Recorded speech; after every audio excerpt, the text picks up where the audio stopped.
Homeboy opens his eyes and sees several cute maids excited to see him. His totally normal first response is to cast a fireball and incinerate them all, but just before he does so, he realizes that his hands are tiny. That brief moment of distraction throws his aim off, so he misses the maid and instead ends up blowing a hole through the castle walls instead. Fortunately, thanks to the fact that a fireworks show was going on, his blast did not cause a terror alert in the kingdom. The people are celebrating the birth of the new Prince Lloyd, while inside the castle, the maids are beginning to consider switching careers before they get turned to ash by this trigger-happy baby. Some time passes and we see that the maids decided to keep their jobs, but only after updating their life insurance policy. Right now they are busy looking for the prince and can't find him anywhere, but moments after they leave, Prince Lloyd pops out from behind a pillar. He wants to get as far away from here so they don't find him, but as he was leaving, he ends up bumping into some officials. He asks them not to tell the maids he is here and they agree, but one asks if Lloyd would like to join them for some hunting to pass the time. Unfortunately, he is pretty busy right now, so he ignores the offer and just runs off to do his own thing. The official is disheartened that he was rejected by Lloyd again, but the other guy asks why he is even bothering to try making friends with the kid since he is too young to contest for the crown. Plus, he is only the 7th prince, so gaining his friendship won't be politically advantageous. To this, the first official has one thing to say. The kid could blow up a castle on the day he was born, and I don't think he needs another reason to stay on friendly terms with him. In fact, it wouldn't be a stretch to say that Lloyd may be the reincarnation of the father of sorcery, but that's only speculation. Back to Lloyd, he is indeed a reincarnation, although he was just a regular sorcerer in his past life. He doesn't know why he remembers his last life, why he is reborn as a prince here, or whose bright idea it was for him to wear this outfit. One thing he does know is that since he has the freedom to do so, he will live the same way he lived in his past life, and spend it all researching all kinds of wonderful magic. He is mesmerized by the castle's extensive library collection, and thinks it is even better than the one he had access to in his previous life. However, just before he could open a book and start reading, he gets it snatched away by a maid. Silpha has finally found him, so he can no longer skip the rest of his lessons as he pleases. Outside, Lloyd now has to go through sword practice with Silpha, and she is showing no mercy against this 8-year-old, but he's still holding his ground. Lloyd doesn't see a reason why he needs to go through with all this training since he is too far down the line to ever have a shot at the royal throne, but Silpha retorts that there is more to life than just trying to gain power in the family. It's only proper that since he is a member of the royal family, that he should be educated in all manners of subjects. She was put in charge of his education 3 years ago, so she's going to take her job very seriously and make sure he learns stuff. Lloyd doesn't like how insistently diligent Silpha is, but he knows she won't let him skip out on practice until he shows her some improvement. She tells him to get back into stance, and the two cross swords once more. However, this time, Lloyd is able to match Silpha's moves exactly. She is impressed by the amount of improvement he is exhibiting since she can see that he has gotten better, but Lloyd thinks to himself that he is actually using something called control-type magic to copy her moves exactly. In other words, he's cheating on his swordsmanship exam. However, even with him copying her movements, he's still only got the body of an 8-year-old, so she is stronger, taller, and has more reach than him as well. He's going to have to find a way to make up for the differences, since they put him at a huge disadvantage, so he comes up with a brilliant solution. He's going to cheat some more. He casts a spell to make his wooden sword grow longer, and another one to make him physically stronger, as well as one to make him levitate, so now he is able to fight on equal terms with Silpha. Eventually, when he sees an opening, he switches tactics and stops copying her technique in the middle of his attacks, so she is thrown off guard and he plans to take advantage of that to strike. However, she's still an extremely skilled swordswoman, so she was able to block his strike regardless. She confronts him about cheating just now, and Lloyd is scared that he got caught. She assumes he must have done it to make up for the difference in ability between the two of them. And honestly, she's pretty impressed by it. That means he must have been using 2 spells at once, and even the palace court mages find that difficult to do, so it's a really advanced skill. Lloyd is just happy that she didn't scold him for using magic, but he chooses to leave out the fact that he was actually using 4 different spells at once instead of just 2. Later that evening, it is time for Lloyd to take a bath, but unfortunately, or fortunately depending on how you think about it, he is forced to take his bath while sitting in the lap of Silpha in the maid's bathroom. He finds this whole situation to be incredibly embarrassing, but Silpha refuses to let him leave and bathe himself since last time she did that, he didn't even shower and spent all his time reading instead. My guy just wants to read some books, but instead he's surrounded by so many opie that he doesn't know what to do. One of the other maids warns him that if he doesn't behave himself, then he'll be taken by the demon of the Forbidden Library. Lloyd had never heard of this Forbidden Library or the demon in it, so the girls recount the whole story. Long ago, the kingdom of Saloon was nearly destroyed completely. However, after the sacrifices of countless mages, they managed to seal the demon away inside a book. The name of this demon was Grimoire, and he is supposedly sealed away in the castle's Forbidden Library. Silpha doesn't believe the story is true, and she is sure Lloyd wouldn't be scared by something as silly as that. However, Lloyd is fighting his own demons after being surrounded by so many girls in the bath, so he can't bring himself to look them in the eye. They misunderstand this and think he must actually be scared of their story, so they start offering to let him sleep in their beds tonight if he wants to. Lloyd manages to slip away while they argue over who gets to stay with him. And now that he knows there is a forbidden library, he can't just not explore it. That night, Lloyd sneaks through the castle halls until he finds the corridor that should lead to the forbidden library. He then proceeds to cast an air spell on himself to conceal his presence. It changes the density of the air around him and causes light to refract around him, making him practically invisible. One of the guards is falling asleep, but the other tells him to stay awake since they are meant to be guarding magic that could potentially destroy the kingdom in the wrong hands, as well as a sealed demon. All the while, Lloyd is walking past them as they talk about how good they are at their guard duty. They are definitely getting fired after this, aren't they? There was still a second layer of protection in place to stop people from getting into the library though, and it is a seal that was cast by 10 powerful mages using their strongest sealing magic, so there should be no way anyone is getting through that. Well, it didn't take much for him to get through it, so I guess the mages are getting fired as well. After Lloyd has made it into the library, he is amazed that despite living here his entire life, he has never once seen this place. He starts looking around at all the interesting books available, but he reminds himself that he has to replace that barrier so people don't lose their jobs because of him. Just then, he sees a book fly out from a pile, and out pops the demon, Grimoire. He is impressed that such a young boy managed to break the seal on the door to the library, so he tries to persuade him into unsealing him as well. However, even if he doesn't, the seal on Grimoire is probably just going to collapse on its own since it has degraded over time. Grimoire tries to bribe Lloyd with some gold nuggets, but Lloyd isn't fooled by his words. This gold is made from creation magic, and on top of that, Grimoire made this stuff really poorly. He also tells Grimoire that he'll be redoing that seal once he is done here. The kingdom has a lot of books he can read, so he can't let something like Grimoire possibly destroy it all. Grimoire tries convincing him by promising that he won't destroy the kingdom, but Lloyd isn't falling for it. As a last attempt, he says he'll teach Lloyd some ancient magic if he releases him, and Lloyd is immediately ready to throw the entire kingdom under the bus if it means he can learn more magic. He asks if Grimoire will really teach him some ancient magic, and realizing he's got the kid hooked, Grimoire tells him that he definitely will.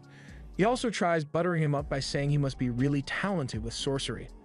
This brings back some painful memories from Lloyd's past life, where he was discarded for his lack of magical talent, but that's changed since he now has the body of a member of the royal family. He creates a magic key and uses it to destroy the book that was holding Grimoire, and once he is free, he can't believe Lloyd actually destroyed the seal just like that. Lloyd is still excited to get his ancient magic lesson from Grimoire, so he asks for the lesson to begin. Grimoire takes a look at him and proceeds to chuck a ball of purple fire at him, calling it Lesson 1. He believes that must have killed Lloyd, so he's about to get out of here and go destroy the world or something. But then Lloyd pops out from the smoke, completely unharmed. Grimoire can believe that Lloyd is still alive after taking a direct hit from his spell, and Lloyd is praising it for being so unique. He would love to see some more, and Grimoire just can't accept that Lloyd survived, so he starts firing off many more spells at him. However, not a single one manages to break through the barrier around Lloyd, so Grimoire is confused how his barrier could be so powerful. Lloyd is watching in amazement as he analyzes the spell, but even though he knows it could possibly kill him, he wants to see what it feels like to take the attack with his body. Lloyd opens up a hole in the barrier and takes a bit of the purple fire in, much to the shock of Grimoire. It burns his finger really badly, but he seems to enjoy it regardless. And this is the moment we find out that Lloyd is seriously messed up in the head. He tells Grimoire to show him something else, and not wanting to lose to a child, Grimoire pulls out his trump card and grows his second spell so he can dual cast his magic. And although this would have annihilated anyone who wasn't the main character, Grimoire is getting worse matchups than Jogo did. Once Grimoire sees that Lloyd has effortlessly canceled out his most powerful spell, he gets the message that he cannot handle this kid in a fight, so he tries to get away from him as fast as possible. However, just as he was about to leave, he crashed into the barrier Lloyd had set up around them ahead of time. The castle is right above the library, so he didn't want them finding out he was down here. Grimoire asks if Lloyd thought he was going to try and run away, but that's not it. A long time ago, he made a mistake that raised everyone's life insurance, so he likes to be extra careful when using magic. He also put barriers up around all the books so that they wouldn't get burned up. But just when Grimoire was about to try throwing another magic spell, Lloyd stops him and says that he has seen enough of that one already. Now he wants to see what kind of defensive magic Grimoire can use, so he uses one of his own attack spells. It's safe to say that Grimoire is not going to enjoy this, and after the blast has ended, we see him laying on the floor as a defeated demon. Lloyd comes up to him and asks why he didn't use a barrier to defend himself, but nothing Grimoire could do would have saved him from that attack. Afterwards, Lloyd uses some magic to return the room back to normal, and Grimoire has been thoroughly tamed from his experience with Lloyd. He tells Lloyd that he is an amazing mage, but Lloyd thinks he is the one who is amazing since it turns out that demons can't be killed by magic, although it still hurts a lot. Lloyd is interested to find out just how much punishment Grimoire can take since he is supposedly immune to magical damage, but Grimoire doesn't want to agree to that. So he pledges his undying loyalty to Lloyd on the condition that he doesn't torture him. Lloyd agrees to take him on as a familiar, but torture will still be involved. Only slightly though. He tells Grimoire to transform so he doesn't scare people with the way he looks, so he turns into this chibi-looking goat and plans to butter him up so he can take control of his body. However, when Grim tries to do so, he ends up staring into the bottomless pit that is Lloyd's mana reserves. This made it clear to him that nothing he tries against this kid will work, so he is better off just being obedient and not causing trouble. With all that settled, Lloyd heads off to enjoy reading in the Forbidden Library as much as he wants. While still enjoying his reading session, Lloyd receives a visitor in the library which Grim alerts him to. He doesn't think much of it and just tells Grim to hide since he doesn't want anyone seeing him. But once the man speaks to him, Lloyd perks up because it turns out that it's his big brother Albert. Lloyd accompanies Albert for his daily training, so he, as well as a couple servants, all stand around as he gets ready to fire a spell at some targets. Albert casts a little flame spell so he can fire at the target, and while it's just a little one, size isn't all that matters. He uses his spell to strike the target dead center, so everyone gives him a round of applause. Grim asks Lloyd if Albert is really the second prince of the kingdom of Saloum, and Lloyd confirms as much. While he is no main character, he is decently capable physically, as well as being pretty smart, so it's not strange that people consider him a good candidate to succeed the throne. With the authority he possesses, he is allowed access to various facilities within the castle to keep his skills sharp, and sometimes he invites Lloyd to join in. It's one of the few occasions where Lloyd is permitted to cast attack spells within the castle, so he never passes up the opportunity. However, he wants nothing to do with the succession of the throne, so he can't be doing anything too fancy lest he gets dragged into the battle. Lloyd fires all his shots and barely grazes the target each and every time, which makes the brown-nosing noble look down on him for not being able to hit the targets. However, Albert won't be so easily fooled by Lloyd's facade of incompetence. He tells Lloyd that he wants to take a little break, so he is giving him free rein to do whatever he wants on the shooting range while he is gone. Lloyd is excited to get the whole shooting range to himself for once, since there are a bunch of new magic spells he would love to try, like the double incantation thing Grim did when he was fighting Lloyd. Grim pauses for a moment and tells Lloyd that it's impossible for him to pull that truck off since it's something that only demons can do because they can grow a second mouth. Lloyd realizes he is right, so he comes up with a solution to the problem. He's just got to absorb Grim into his body and grow an extra mouth on his hand, no big deal. Grim is obviously shocked by the series of events that caused him to end up as a 10-year-old boy's hand, but he's just going to accept that Lloyd is crazy enough to try anything once. Since he now has a second mouth, Lloyd is ready to begin double casting a spell, so he asks Grim if he'll be able to follow along. Grim is confident in his spellcasting abilities, so he says he's ready to begin at any time, and they begin casting their spells in sync. However, Grim quickly realizes that he isn't built for the kind of exploits Lloyd's brain is running on. He asks what the hell Lloyd was just doing, but Lloyd is confused since he was just doing some basic spell stacking. Spell stacking is the process of abbreviating an incantation by adding in several other incantations to shorten the cast time. However, what Lloyd was doing was layering hundreds of spells on top of each other at once when normal spell stacking is done with 2 or 3 spells max. Grimm didn't sign up for this, so he backs out of the double casting agreement, and since he doesn't want to do it, Lloyd just decides to handle it himself. He takes over Grimm's mouth and is now able to speak out of both his own and Grimm's, so he begins the double casting again. Grimm doesn't like the idea of having his mouth used against his will, but it's not like he has much of a choice since Lloyd has already begun casting his spell. Lloyd is combining different spells like he's the Honored One, and even though he knows damn well that what he's about to do isn't safe, he's got to try this spell out on something. He gets ready to fire it off and simultaneously raise the insurance premiums on the entire castle. The blast is seen all the way over in town, but back with Albert and the Brown Nosers, they begin asking him why he chooses to give Lloyd so much attention when they don't think he is talented enough to warrant such treatment. Albert tells them that they must be blind to have not noticed the way Lloyd was shooting at the targets. Grazing a target once could be a mistake, but doing the exact same thing 10 times in a row, that is a choice. He knows Lloyd is a prodigy and may one day grow up to be a grand sage, so paying attention to him is not wasted effort and could even be of great benefit to him at some point in the future. Although at his core, Albert just wants to get along with his little brother, which is why he let him have the range to himself so he can practice for real. The Brown Nosers still don't think Lloyd could accomplish much at his age, but as he looks outside, he starts wondering why it's nighttime in the middle of the day. Over at the shooting range, Lloyd has just blown up the sky. That's just something he can do now. But it would cause serious problems for him if the sky just permanently had a hole in it because of him, so he starts freaking out and trying to get it to go back to normal. Thankfully, the sky goes back to normal after a moment, so Lloyd thinks everything should be fine. However, by the next day, conspiracy theories have already been made regarding the mysterious hole that appeared in the sky the day before. Lloyd is more intrigued by the other article in the newspaper, so he checks it out, and it talks about an A-rank adventurer party that managed to clear a really difficult dungeon and gather treasure, including a bunch of magical items. As soon as he saw that, Lloyd decided that it was time for him to head into the dungeon without thinking twice, but Grimm had to pull him back because it's obviously a terrible idea for Lloyd to just disappear from the castle randomly and head off to a dungeon. People are going to go crazy looking for him, but Lloyd has a plan to take care of that as well. He just needs to make them think he is still here, so he pulls out an acorn and casts a plant spell to make a replica of himself from it.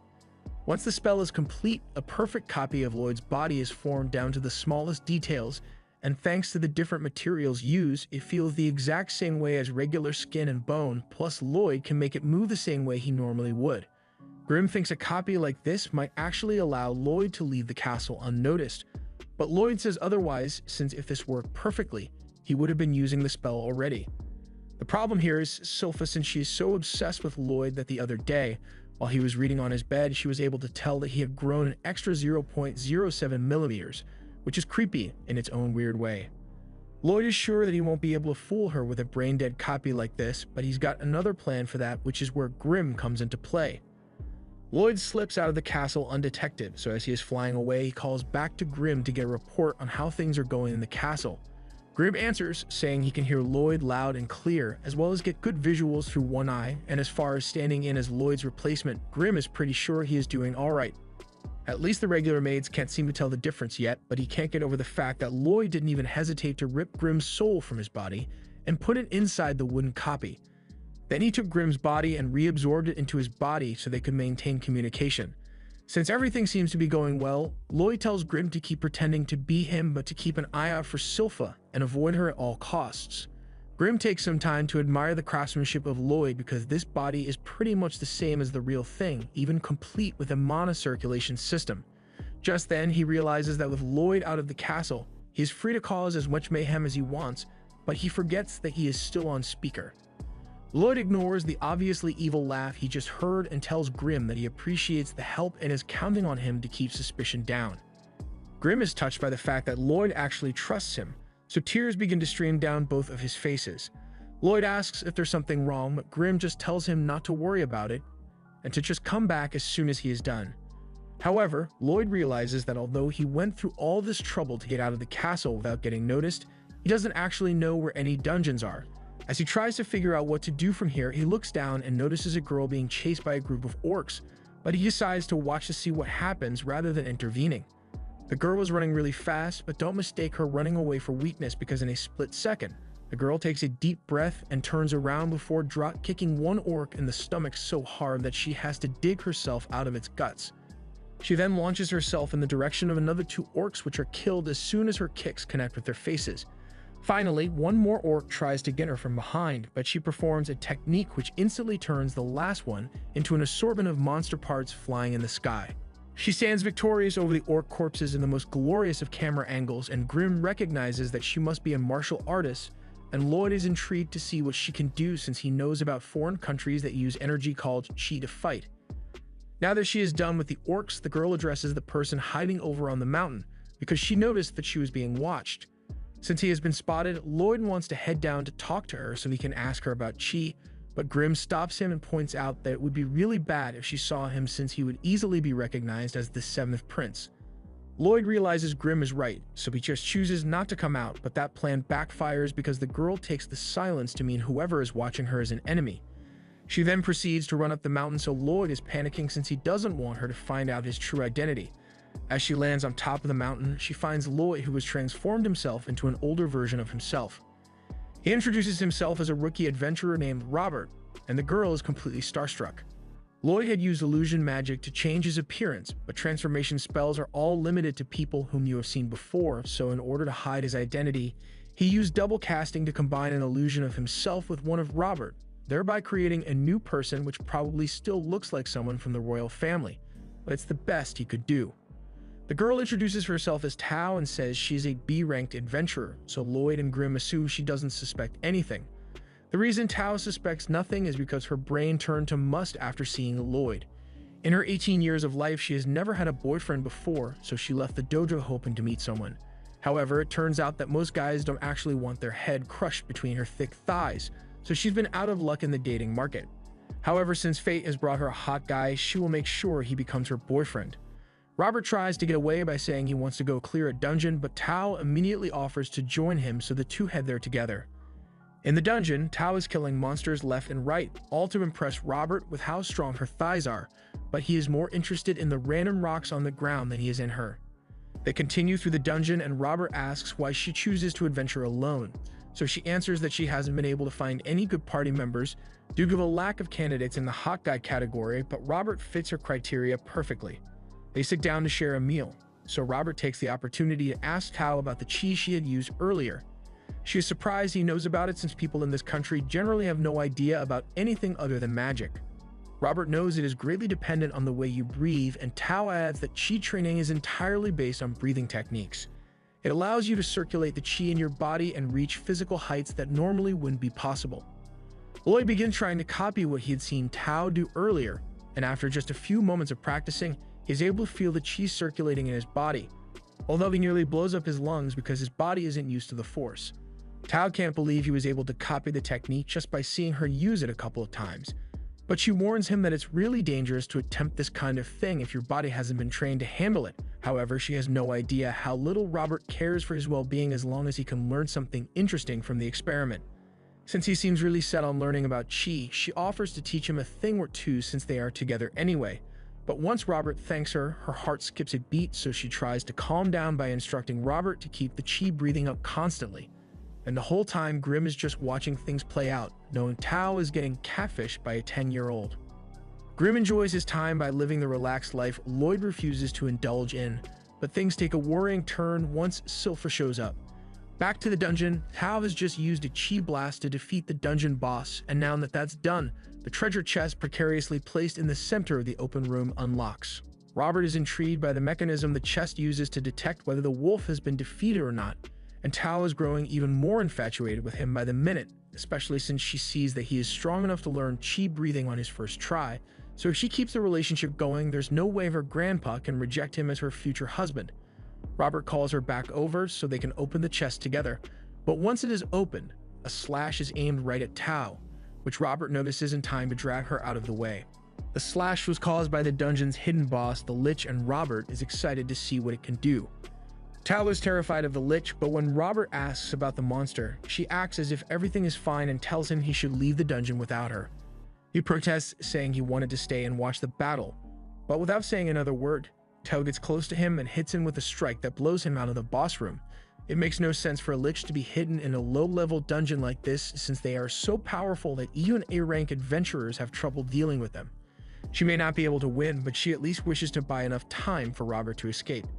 Meanwhile, Robert is currently flying back through the tunnel after Teo's strike, but he is disappointed since he had a lot more he wanted to learn about Chi from her.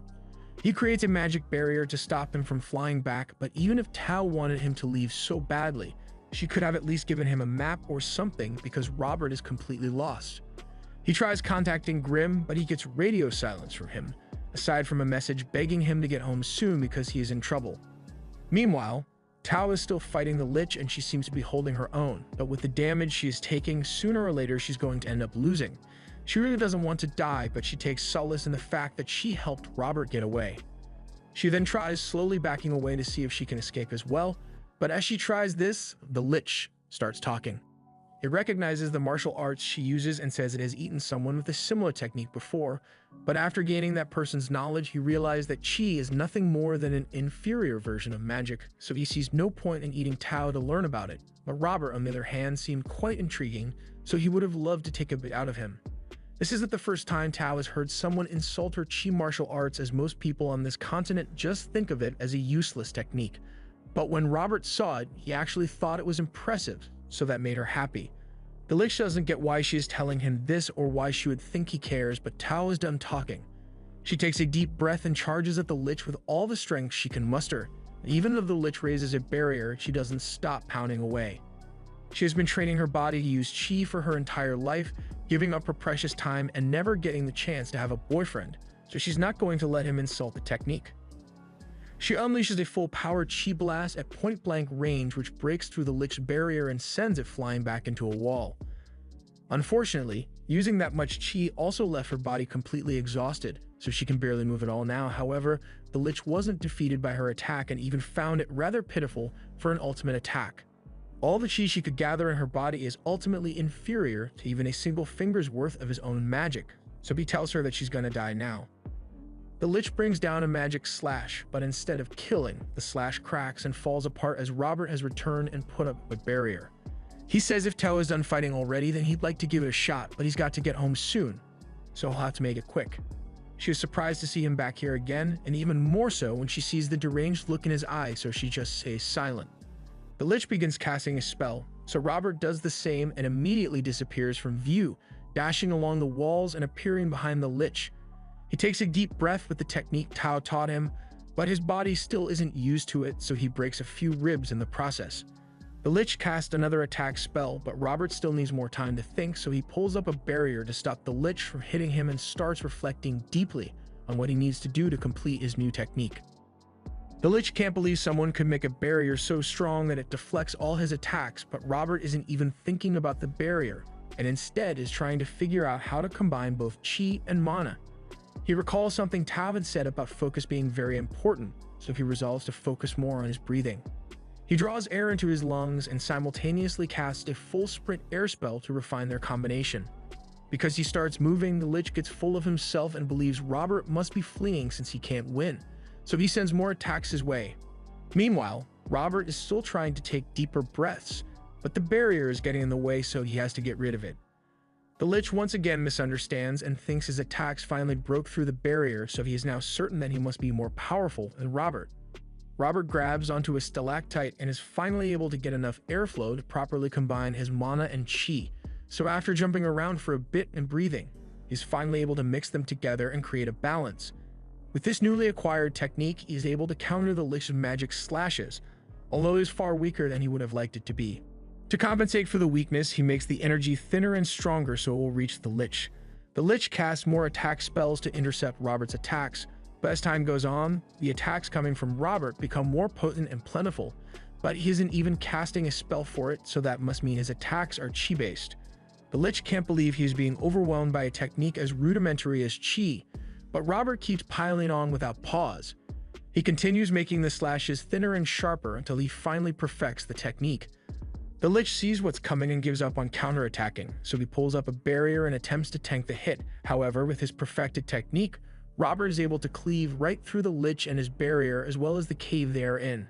After that, Tao is even more in love with him than before, so as they prepare to leave, they check the chest to see what they went through all this trouble for and find nothing but a rusty old dagger. It doesn't seem like it's worth anything, but Robert thinks he might be able to do something with it. After the treasure is taken, the chest begins to sink into the ground, but while Robert is confused, Tao tells him that it's perfectly normal since this always happens. The dungeon falls apart after the treasure is taken, so Robert realizes it must be part of a survival mechanism, so the chest must be something like the dungeon's core.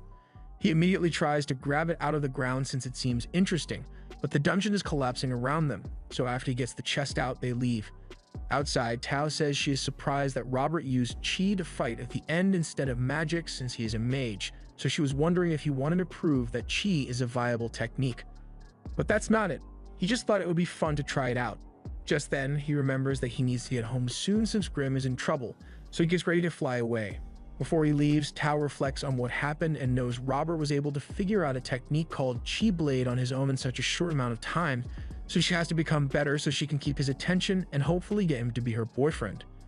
Robert agrees to this sentiment, but as he is flying off, Tao realizes she never got to ask him for his contact info, so she'll probably never see him again.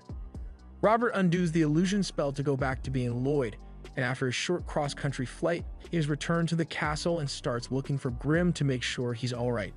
But he is totally not alright. After Sylvia caught him, he was forced to do sword training, but since he only uses magic, his sword skills are incredibly lacking, so Sylvia thought Lloyd was getting soft and made the training even harder on him. Later, after Grimm has psychologically recovered, Lloyd shows him the knife he got from the dungeon and Grimm can't believe he had to endure Sylvia's beating because of a stupid knife. Lloyd apologizes again but tells him that the knife may actually be pretty valuable since it's special. He dips it in a bit of hot water and starts scraping away at it until he literally peels the magic off it. As he suspected, the knife has been treated with magical essence, the same stuff that is used as a catalyst for enchantment, which involves writing magic formulas onto a weapon to strengthen them. In the case of the knife, the enchantment placed on it was one called Boost Power. After peeling off all the enchantment stickers, he places them in a beaker and shakes them vigorously to get rid of all the old enchantments. Lloyd would like to research enchantments, but since this is all the mana essence that was used on the knife, and the mana essence is really hard to come by, he doesn't have many opportunities to learn by trial and error. If an enchantment he tries fails, then both the mana essence and weapon will go to waste, which is why he has a better idea in mind. Instead of just using the mana essence here, he'll analyze it using magic so he can make his own. He uses a purification spell which breaks down objects into their base elements, so with it, he is able to find out that the mana essence is made of oil, silver, and something called hematite. But even if he knows that hematite is pretty hard to come by as well since it is made from crushing monster cores, but that shouldn't be a problem for Lloyd since he happened to snag the core of the dungeon so he can make hematite from that. Now all they need is oil, silver, and a bunch of weapons to test out enchantments on. Lloyd goes to meet his father and asks him for some spending money, so the king just pulls out a bag of silver coins to give him since he loves his son.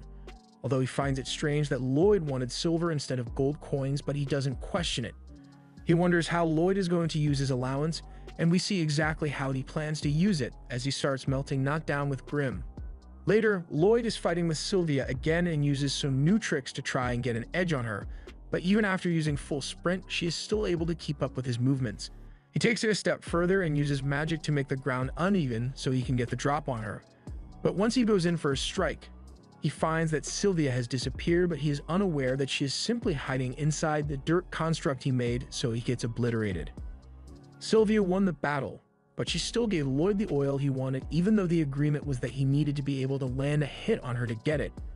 She says it is fine since she is just relieved that his poor performance last time they fought was just a fluke. Lloyd is grateful and promises to show her what he makes once he is done, but Sylvia assumes he's cooking something. After returning to his experiment room, Lloyd and Grimm add the oil to the rest of the ingredients, allowing them to make the mana essence. Now, all they need is a bunch of weapons to test the enchantment out on, so Lloyd goes to Albert to ask for his assistance in acquiring some. Since Albert has a bunch of loyal knights under his command, Lloyd was hoping that he would get them to allow him to enchant their weapons, and since Albert asks them to do it, all the knights immediately hand over their weapons to him. But they don't have much confidence in Lloyd being able to get it right, so they silently cry over their lost swords. Grim is a little upset that the knights think Lloyd is going to mess up the enchantment, so he is even more determined to get this right on the first try. Lloyd starts in on the first sword and absolutely fills every inch of space available. However, he soon finds out that regular steel isn't able to handle that much enchanting as the sword shatters to pieces. He keeps trying and swords keep breaking until he eventually manages to get some of them to work. Then by the next morning, Lloyd goes to show Albert his achievement, and he is shocked that out of 120 swords, Lloyd actually managed to successfully enchant 50 of them. Even he thought that Lloyd would just destroy all the swords, but as he inspects them, he is amazed by what he sees. The best enchanters only have a success rate of about 10%, so Lloyd having a 40% success rate is outstanding. One of the guards doesn't believe Lloyd actually accomplished what he claims to have done, but when he tries to sheath his sword, the sword ends up being too sharp for it due to Lloyd's enchantments. Albert is taking a look at one of Lloyd's best enchanted swords when Lloyd comes up to him and asks if he can see how the swords perform in combat, so Albert invites him out to join him for a monster hunt he has to go on. After making preparations for the next day, Lloyd, Albert, and Silpha all head out in a carriage at the break of dawn, and they have soon made their way into the forest surrounding the kingdom. Lloyd asks if the monsters are close by yet, but Silpha has to inform him that it's going to take a little longer since they need to make it to the lake first. Silpha turns to Albert and thanks him for allowing her to accompany Lloyd on this expedition, but he saw no reason why she shouldn't be allowed to join. Plus, he knows how much she loves Lloyd, so he wouldn't want to keep her away from him. Silpha may have inappropriate feelings for Lloyd, but she won't admit that at least until he turns 18. Albert continues teasing her a little more, but when Silpha draws her sword, he realizes he may have crossed a line and stops talking. However, the sword draw was not because of his teasing, but rather because they got some uninvited guests to deal with. These are kobolds which have armed themselves with steel weapons, so the knights get into formation and prepare to defend Lloyd and Albert with everything they have. Lloyd has to act like he's scared to not draw attention to himself, but the truth is that he already knew the kobolds were coming long before they arrived. During his time with Tau, she had taught him an application of chi that allows him to sense his surroundings at all times as long as he keeps his breathing going, which is pretty handy for exploration. The knights are about to begin fighting, so Lloyd pays close attention as one of the knights slashes a kobold. The kobold, and the horse were not prepared for what happened next because the kobold is split in half like a stick of butter. It makes no sense to them how their weapons are able to cut through the kobolds so cleanly when they are wearing steel armor, but it's all due to the success of Lloyd's enchantments. The swords are now so sharp that even these trained knights are scared to handle them. Albert has nothing but praise for Lloyd and his amazing enchanting skills, so he gives him a lot of head pats. Silpha also praises Lloyd's enchanting skills, although her weapon wasn't enchanted to begin with, but it doesn't look like that stopped her from decimating kobolds anyway. Just then, a kobold goes straight for Lloyd, which he is aware of, but before it gets too close and forces him to act, the kobold is kicked away by a familiar face, Tau. She sensed a hot guy in the area, so she came rushing over, but Lloyd is shocked beyond belief because he was certain that he would never see her again. Tau turns her attention to Lloyd, and she can tell that he is using chi breathing to sense his surroundings, but since she doesn't know he's the same person as Robert, she has no idea where he could have learned it from. But now that she thinks about it, Lloyd looks a lot like Robert too. However, while she was examining his face, she sensed a kobold trying to sneak up behind her. Before she knew it, Silpha had already stepped in to kill the kobold, and she is not happy about this unknown girl getting so close to her future husband. Tau tells her that she could have handled that kobold on her own, and the two obviously aren't going to get along, but to prevent any conflict, Albert acts as a mediator and invites Tau to join them as they head to the lake. Later, as everyone is setting up camp for the night, Albert thanks Tau for her assistance with the kobold attack and introduces himself as the second prince of Salem. Tau hadn't realized he was royalty, so she apologizes for her rude behavior earlier, but more importantly, she thinks Robert is hot. However, despite him being hot, he's not the same guy as Robert, even though he looks similar to him as well. Albert asks if he looks like the person she is looking for, but if anything, she would say Lloyd looks more like Robert in general. With that said, Lloyd is currently avoiding Tau, so she doesn't figure out he is Robert. Using the spatial detection chi technique ended up almost blowing his cover, but now that Tau knows Lloyd can use it, it would be strange if he suddenly stopped using it altogether. To avoid getting his little dungeon expedition secret revealed, Lloyd decides that he will just hide out in his tent for a while. But as he enters, he is immediately assaulted with a face full of melons. Lloyd isn't flustered by this since he has seen her like this hundreds of times at this point, but he asks what she thinks she is doing right now. Silpha apologizes and says that she just wanted to change her clothes since she got some blood stains on them, but that still doesn't explain why she is doing that here though. She thinks it's only natural to change clothes in Lloyd's tent because she's going to be sleeping here with him, but Lloyd doesn't like the sound of that. Silpha tries to justify it by saying the other guards are all posted around Albert's tent to keep him safe, so she needs to protect Lloyd as well, but Lloyd still maintains that he's going to be fine on his own. Silpha still refuses to take no for an answer and grabs hold of Lloyd with her legs, and she refuses to let him go because Tao is around and Silpha will not risk having Lloyd stolen away from her by the caked-up martial arts girl. Speaking of which, Tao walks into the tent because she could have sworn she sensed Robert using chi, but she sees Silpha suffocating Lloyd. Silpha gets angry that Tao interrupted her time with Lloyd, but Tao calls her a pervert. The two are about to begin fighting with all the knights placing bets on who will win, and in all the chaos, Lloyd walks away with his innocence having been shattered. He walks over to Albert, who compliments him on having girls fight over him already, but Lloyd doesn't see the humor in all this. Albert is serious when he says that Silpha has changed a lot since she started looking after him, but Albert has some words of warning and tells him to be careful about the minds of relationships he has with women like her. Meanwhile, Tao and Silpha have just realized that all the knights are eagerly spectating their fight, as well as Silpha's exposed thighs, so they put their differences aside and go out of their way to beat all of them up. Silpha finally puts on some clothes, and Tao explains that she was tasked with fixing up an old shrine at the top of the hill, which is why she's in the area. But if that's the case, then Silpha tells her to hurry up and get her job done so she can leave Lloyd alone. Tao doesn't appreciate being told how to do her job, but Albert interjects and says it would be dangerous to head all the way up to the mountain right now, and her chi spatial sense is really useful for detecting threats, so he would like her to stay with the group until morning. However, as Tao senses an imminent threat, she doesn't think they'll need a scout anymore because they found the monster they were looking for. The beer wolf charges at the group, so the knights get into formation to defend against it, while Lloyd just gets behind Silpha since he doesn't want to finish the fight too quickly. The bear wolf seems to be awfully fast considering its size, but while Lloyd finds it pretty interesting, Grim is more intrigued by the old shrine up on the mountain. As the fight with the wolf progresses, Tao saves one of the knights with a chi blast, but it seems like it will take more than that to take down the wolf, so Albert steps up to the plate. He pulls out the enchanted sword Lloyd had made, and with it, he casts a fire spell that obliterates the wolf in one hit. All the knights praise their prince for being so powerful, but that spell normally wouldn't be as powerful as it was just now. It was boosted by the enchantments Lloyd had applied to the spellbound sword, so Albert thanked him for making it easy to defeat the wolf. Lloyd is glad that his enchantments are well appreciated, but Grim gets his attention to let him know that they have more pressing matters at hand. That shrine up on the hill that Tao is meant to fix has a demon sealed within it, and the seal seems to be worn down.